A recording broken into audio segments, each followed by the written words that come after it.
जटी को मेरा प्रणाम। कृतज्ञ वज्रसेन, तू नाक रगड़ कर हमारा शिष्य बना। हमने तुझे वो सब दिलाया जो तूने चाहा, और तूने हमारे आदेश की अवहेलना की। परिस्थितियां अचानक बदल गई गुरुदेव। पूज्य पिताश्री महाराज चित्रांगद का अचानक स्वर्गवास हो गया, और हम सब समझते हैं।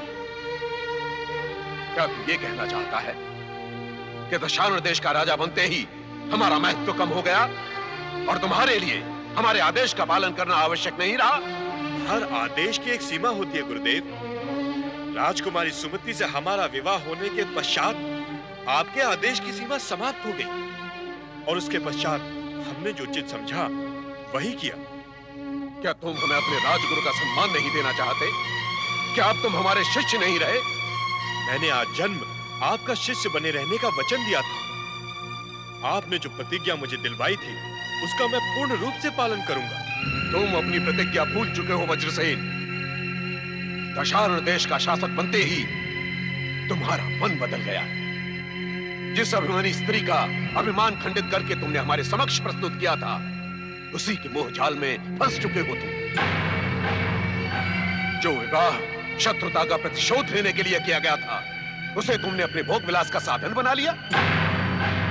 तुम अपने कर्तव्य से विमुख हो चुके हो। तुमने अपने गुरु के साथ विश्वासघात किया है वज्रसेन, और इसके कुपरिणाम से तुम बच नहीं सकते। क्षमा कीजिए गुरुदेव।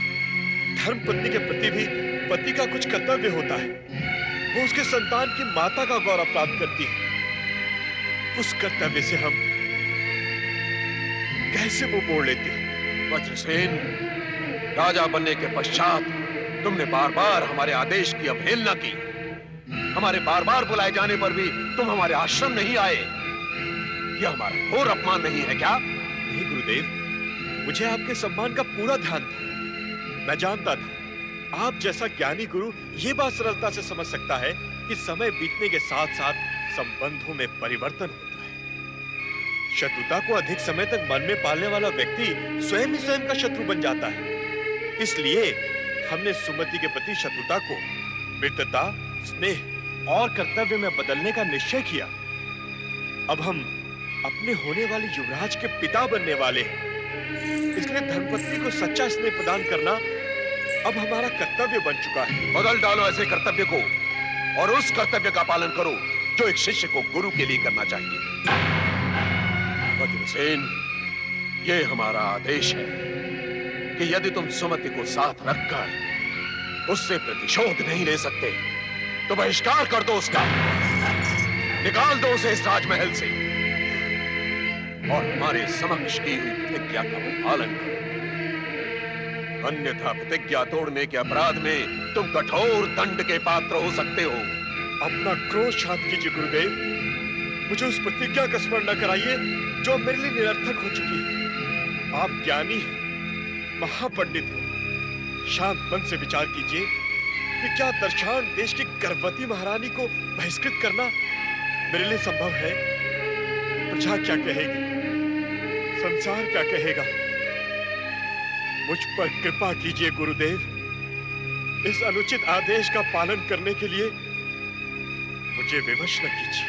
वज्रसेन, यदि तुमने हमारे आदेश को स्वीकार नहीं किया, यदि तुमने अपने गुरु के धधकते हृदय को शांत नहीं किया, तो हम अपनी समस्त सिद्धियों का उपयोग करके तुम्हें और तुम्हारे सारे राज्य को नष्ट कर देंगे।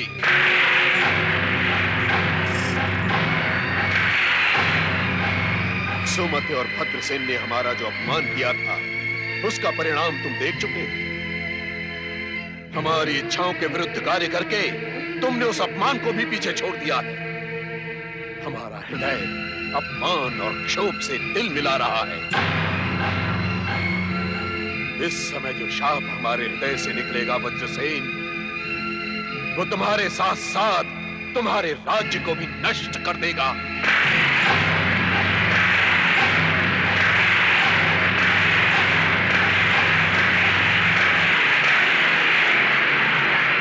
ऐसा न कीजिए गुरुदेव, ऐसा अनर्थ न कीजिए।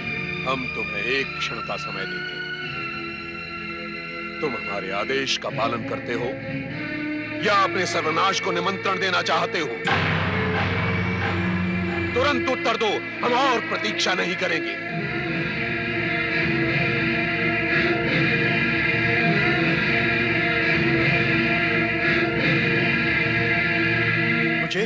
मुझे आपका आदेश स्वीकार है गुरुदेव। आप अपना क्रोध शांत कीजिए। हम जानते थे कि तुम ऐसा ही करोगे, इसीलिए हम अपना आश्रम छोड़कर तुम्हारे पास आए थे। आज के बाद उस कुलक्षणी सुमति की छाया भी इस राजप्रासाद में दिखाई नहीं देगी, इसका हमें पूर्ण विश्वास है। तुम्हारा कल्याण हो वत्स।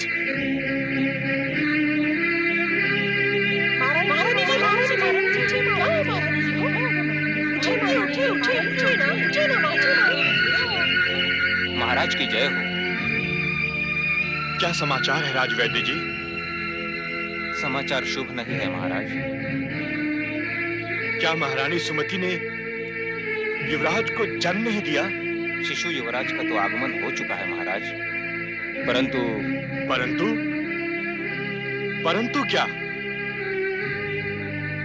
परंतु महारानी सुमति ने क्षय रोग से ग्रस्त पुत्र को जन्म दिया है, जिसका उपचार करना अत्यंत ही कठिन है। देखा महामंत्री जी, गुरुदेव के प्रकोप ने अपना प्रभाव दिखाना प्रारंभ कर दिया है। राजवैद्य जी, क्या क्षय रोग से ग्रस्त युवराज का कोई उपचार नहीं हो सकता? उपचार तो मैं अवश्य करूंगा महाराज, परंतु आशा बहुत ही क्षीण है। अब आप जा सकते हैं। जो आज्ञा महाराज।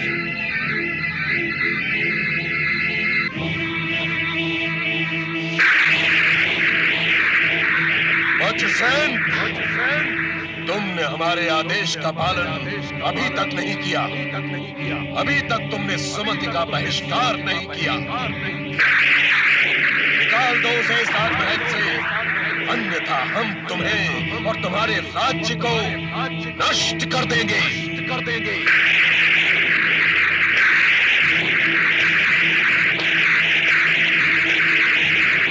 महामंत्री, अब हमें गुरुदेव के आदेश का पालन करना ही होगा, अन्यथा हम और भी विकट आपदाओं से घिर सकते हैं।